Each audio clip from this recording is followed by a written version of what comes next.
Olá a todos, sejam todos bem-vindos a mais um vídeo do nosso projeto A Bíblia ao longo do ano.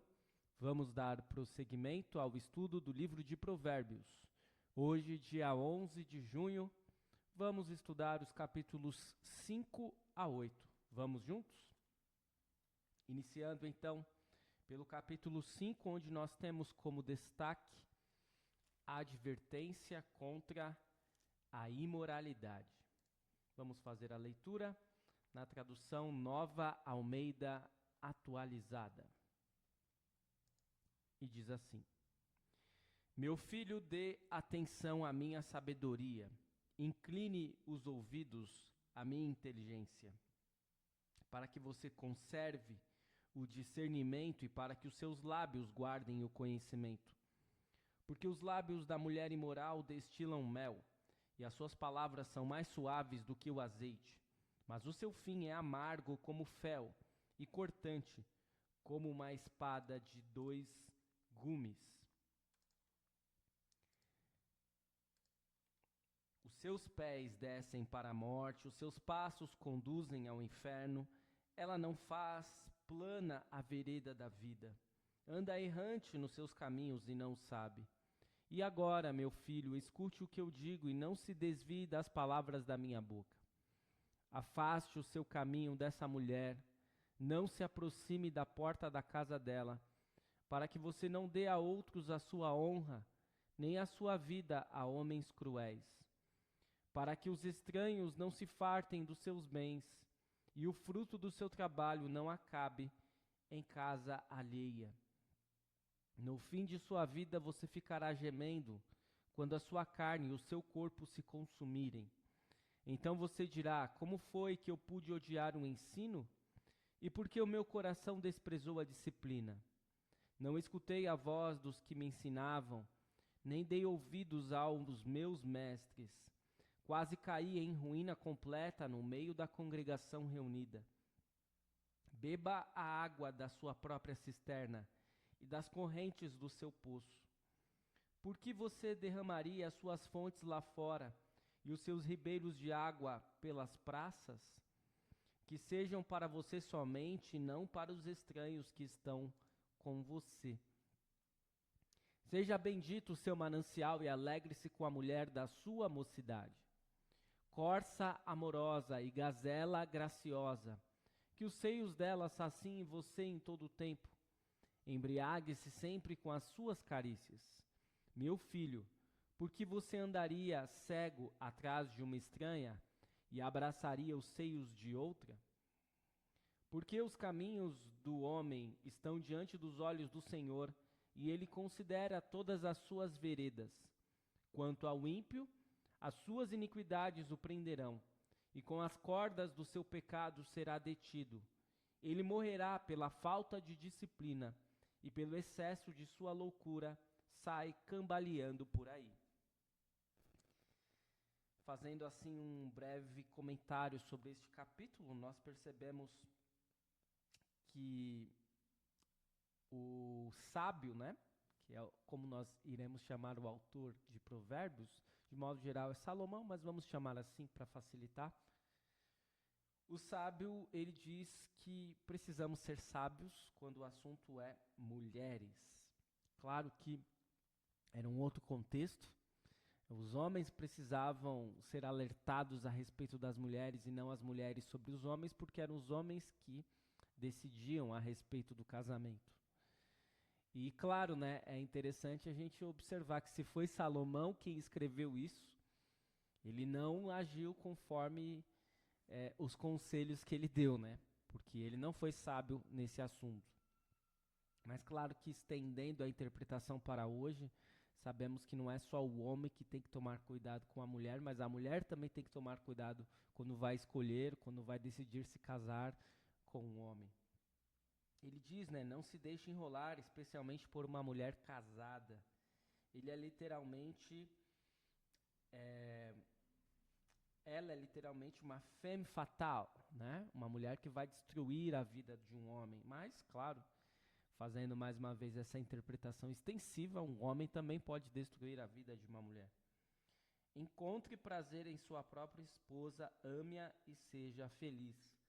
Essa é uma dica preciosa, né? Quando ele diz lá no versículo 18, seja bendito o seu manancial e alegre-se com a mulher da sua mocidade. Quer dizer, permaneça com a mulher com que você se casou, permaneça com o homem com quem você se casou.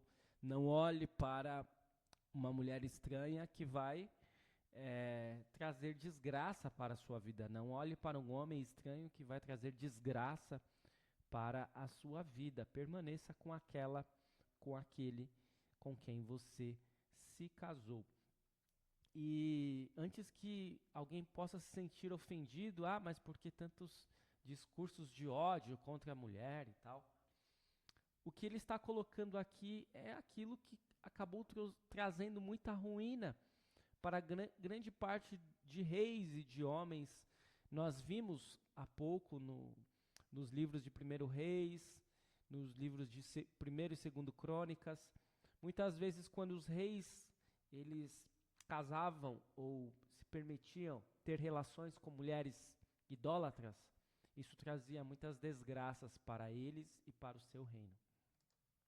Seguimos então com o capítulo 6, onde nós temos a advertência contra o servir de fiador, advertência contra a preguiça, advertência contra a maldade e advertência contra o adultério. Vamos lá, para a leitura. Meu filho, se você ficou por fiador do seu próximo e se comprometeu com um estranho, está enredado com as palavras da sua boca e ficou preso pelo que você falou. Agora, meu filho, faça o seguinte para se livrar, pois você caiu nas mãos dessa pessoa. Vá, humilhe-se e importune o seu próximo.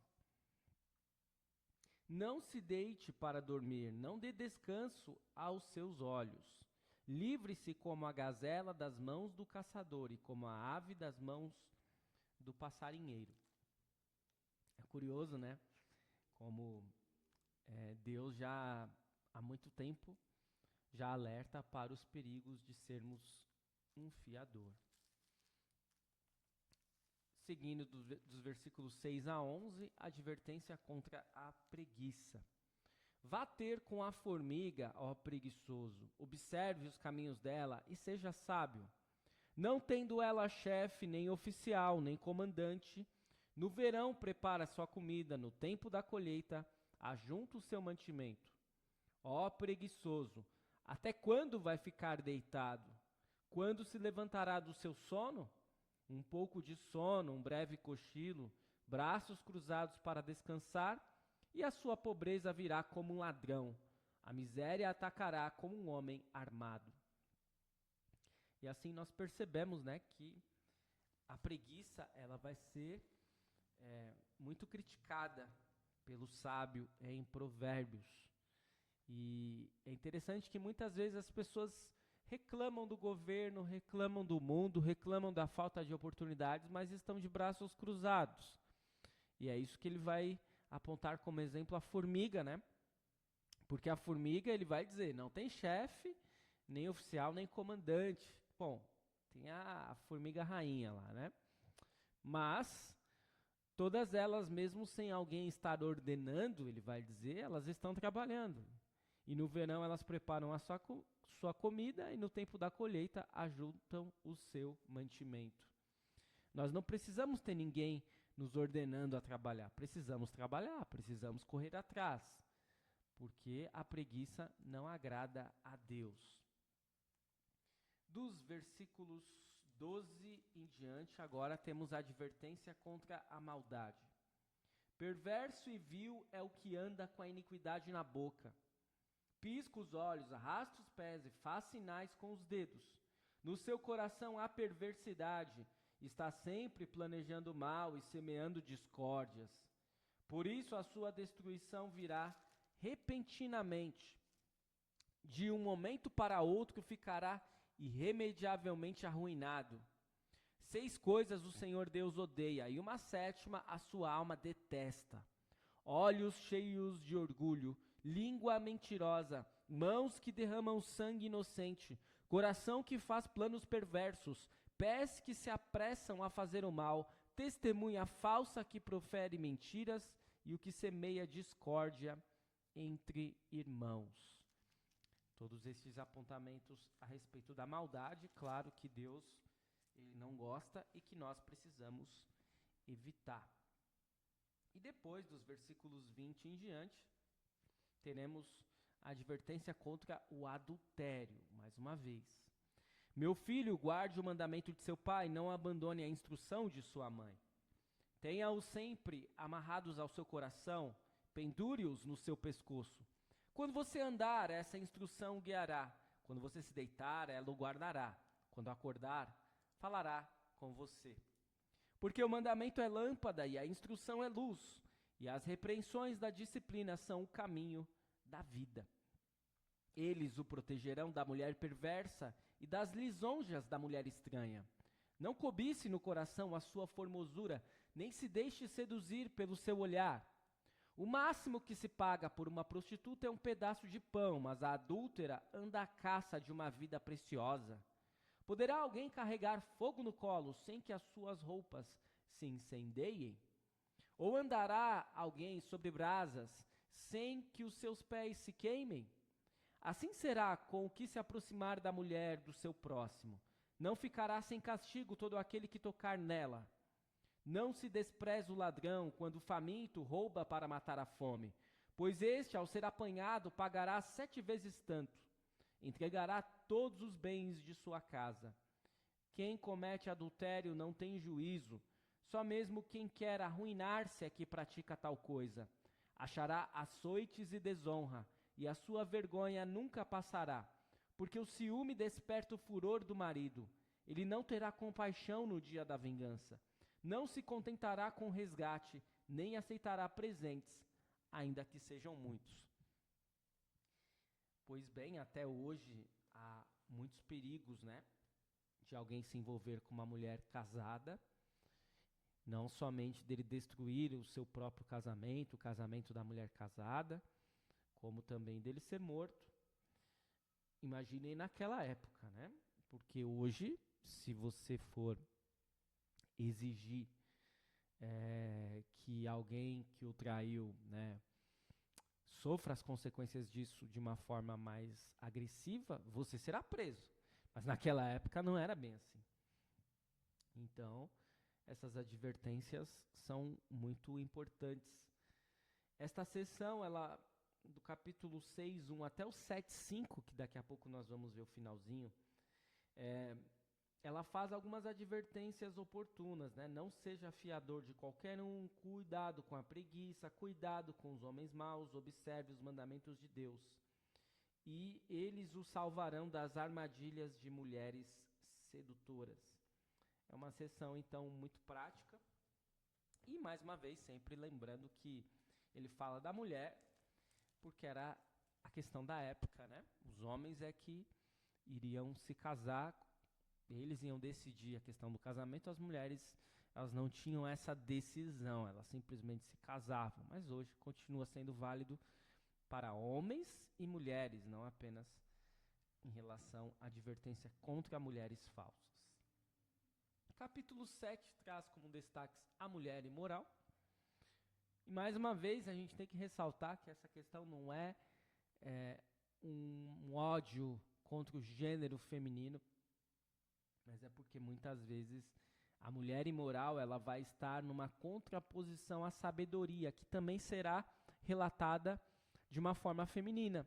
Quer dizer, algo muito bom que vem de Deus está relatado em Provérbios como uma mulher. Algo muito ruim que vem do diabo está relatado em Provérbios como uma mulher. Então, cuidado para não cair num extremo aqui pensando, mas a Bíblia só fala mal das mulheres. Não, a sabedoria está no formato feminino também, nós vamos ver. Então, seguindo, capítulo 7, versículos 1 a 5, meu filho, guarde as minhas palavras, conserve os meus mandamentos em seu coração. Observe os meus mandamentos e você viverá. Guarde a minha lei como a menina dos seus olhos. Amarre-os aos dedos, escreva-os na tábua do seu coração.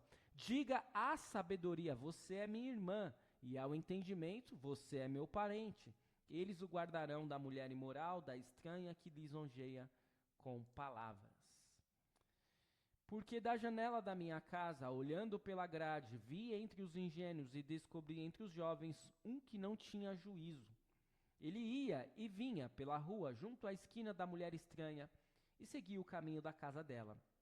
No crepúsculo, ao anoitecer, na escuridão da noite, nas trevas. Eis que a mulher lhe saiu ao encontro com roupas de prostituta e astúcia no coração. É espalhafatosa e inquieta. Os seus pés não param em casa. Ora, está nas ruas, ora, nas praças, espreitando por todos os cantos. Ela agarrou o jovem e o beijou, e com maior descaramento lhe disse: eu tinha de oferecer sacrifícios pacíficos, hoje paguei os meus votos. Por isso saí ao seu encontro, vim procurá-lo e agora o encontrei. Já cobri de colchas a minha cama, de linho fino do Egito, de várias cores. Já perfumei o meu leito com mirra, aloés e cinamomo. Venha, vamos nos embriagar com as delícias do amor, até o amanhecer, gozemos amores. Porque o meu marido não está em casa, saiu de viagem para longe. Levou consigo uma bolsa cheia de dinheiro, não voltará para casa antes da lua cheia. Ela o seduziu com as suas muitas palavras, com as lisonjas dos seus lábios o arrastou. E num instante ele a seguiu como um boi que vai para o matadouro, como um animal que corre para a armadilha, até que uma flecha lhe atravesse o coração.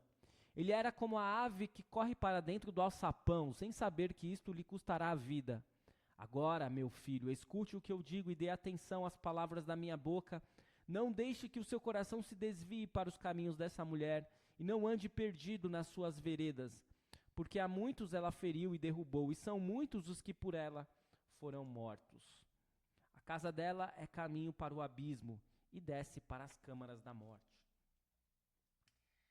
É muito importante nós refletirmos no que está sendo dito aqui. O mestre, ele descreve um jovem que se deixa seduzir por uma mulher casada. A julgar pelo número de advertências em Provérbios, tratava-se de algo muito comum. E até Salomão, com toda a sua sabedoria, era tão fraco neste ponto quanto outro homem qualquer. E no fim, suas mulheres estrangeiras o levaram a adorar outros deuses. Mas é importante a gente também ressaltar que, por mais que Provérbios seja uma literatura direta, ele também tem algo a dizer que está muito além daquilo que está nas entrelinhas ou daquilo que está na superfície. Porque se nós observarmos bem, é muito bem retratável uma mulher sedutora que seduz um jovem como um mal. E muitas vezes o mal, ele vai vir de uma forma extremamente sedutora. Todas as vezes vai ser assim. Assim como uma mulher bela, formosa, vai seduzir um jovem, e vice-versa, né? Um jovem vai seduzir uma mulher, mas não apenas em termos de relacionamentos, de questões sexuais. Nós podemos observar isso no dinheiro, no poder, na fama, no orgulho, na vaidade. Vem sempre de uma forma sedutora, vem sempre como algo que apetece aos olhos, mas que depois traz a ruína completa. Por último, o capítulo 8, onde nós temos como destaques a excelência da sabedoria, a eternidade da sabedoria. Vamos agora, então, à leitura deste capítulo. Por acaso não clama a sabedoria e o entendimento não faz ouvir a sua voz? A sabedoria se coloca no topo dos lugares elevados, junto ao caminho, nas encruzilhadas das veredas, junto aos portões, à entrada da cidade, à entrada dos portões ela está gritando. É para vocês, homens, que eu clamo, e a minha voz se dirige aos filhos dos homens. Vocês, ingênuos, entendam a prudência, e vocês, tolos, entendam a sabedoria. Escutem, pois falarei coisas excelentes. Os meus lábios dirão o que é reto, porque a minha boca proclamará a verdade. Os meus lábios detestam a maldade.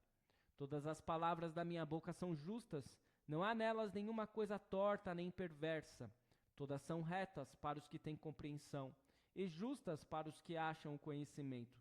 Aceitem o meu ensino em vez da prata, e o conhecimento em lugar do ouro escolhido, porque a sabedoria é melhor do que as joias, e tudo o que se possa desejar não se compara a ela.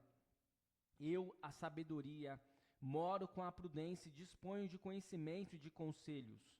O temor do Senhor consiste em odiar o mal. Eu odeio a soberba, a arrogância, o mau caminho e a boca que fala coisas perversas. Meu é o conselho e a verdadeira sabedoria. Eu sou o entendimento. Minha é a fortaleza. Por meio de mim os reis governam e os príncipes decretam justiça. Por meio de mim governam os príncipes e os nobres e todos os juízes da terra. Eu amo os que me amam, os que me procuram me encontram.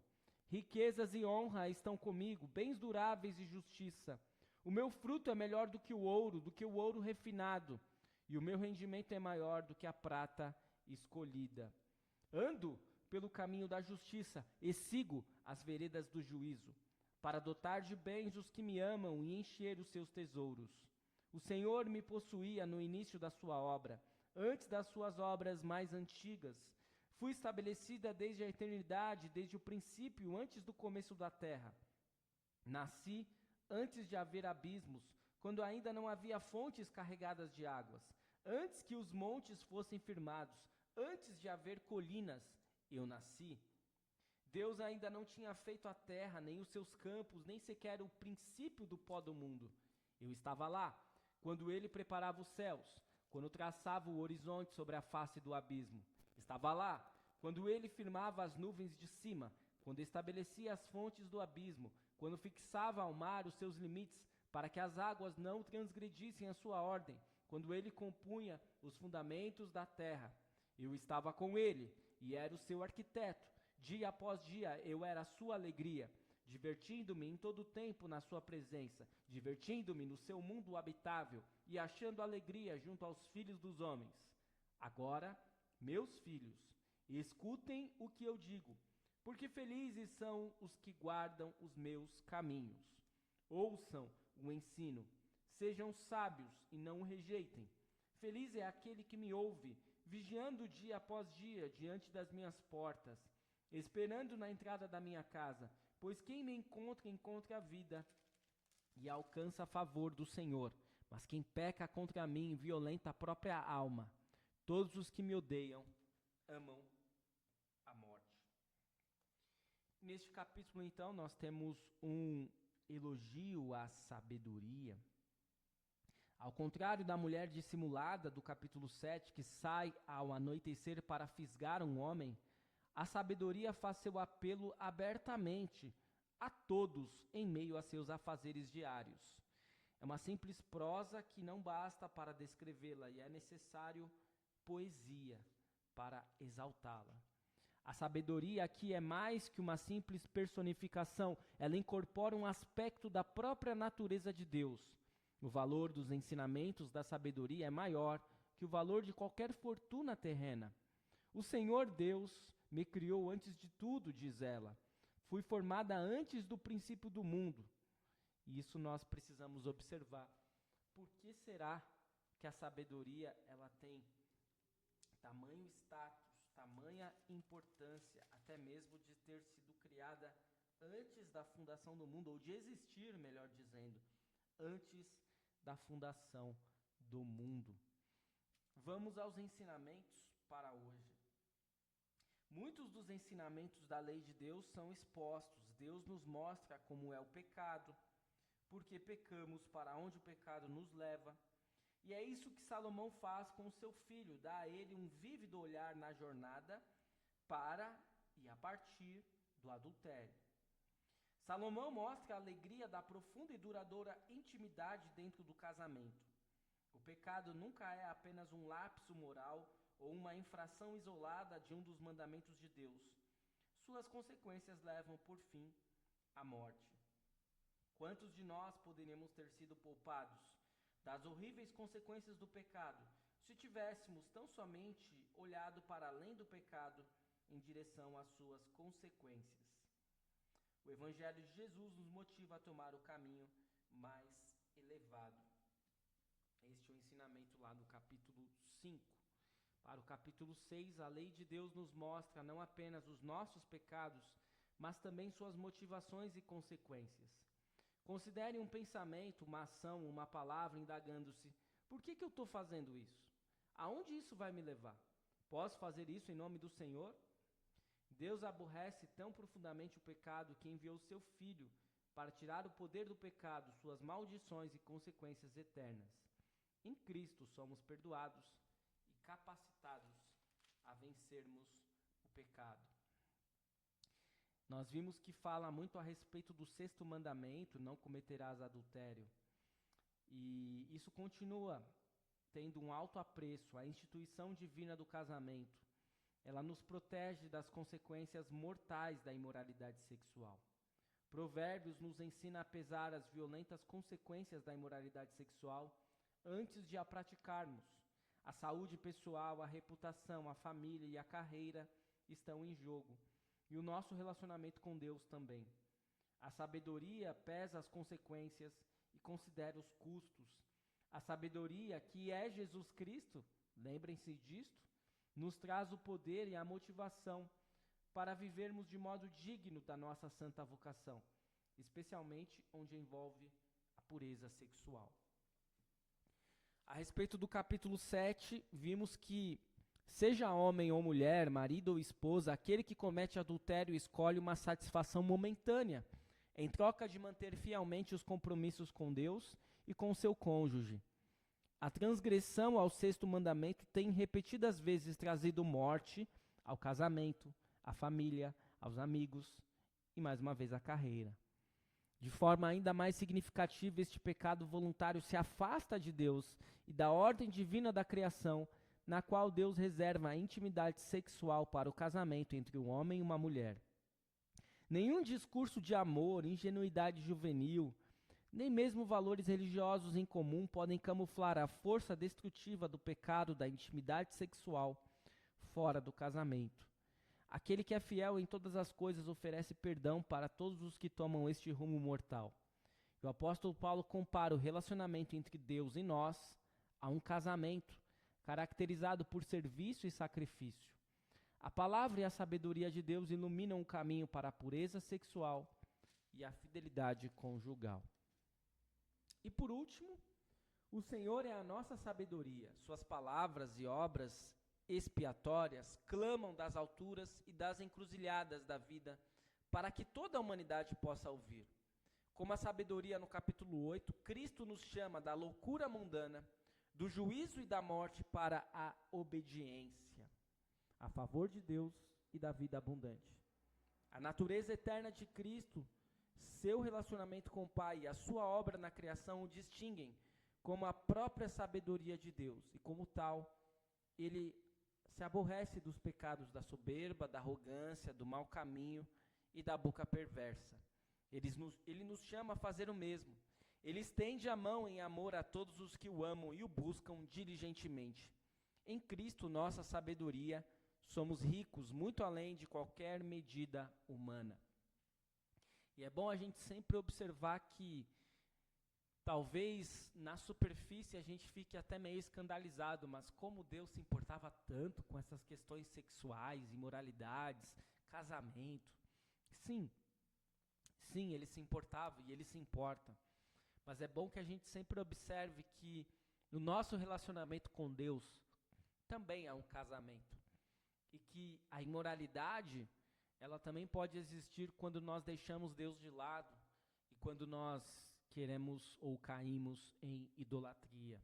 Seja a idolatria grosseira a outros deuses, seja a idolatria disfarçada às coisas deste mundo, aos bens, à fama, ao poder. Que nós possamos, com este auxílio do sábio, com este auxílio do texto de Provérbios, deixarmos a idolatria de lado, deixarmos a imoralidade de lado e que possamos, sim, seguir plenamente com o nosso relacionamento com o único que nos conduz à vida eterna, que é o nosso relacionamento com a sabedoria, que é Cristo Jesus. Espero que este vídeo tenha sido de proveito para você. Continue seguindo o nosso canal, continue seguindo o projeto A Bíblia ao longo do ano. Muito obrigado por assistir. Até o nosso próximo vídeo.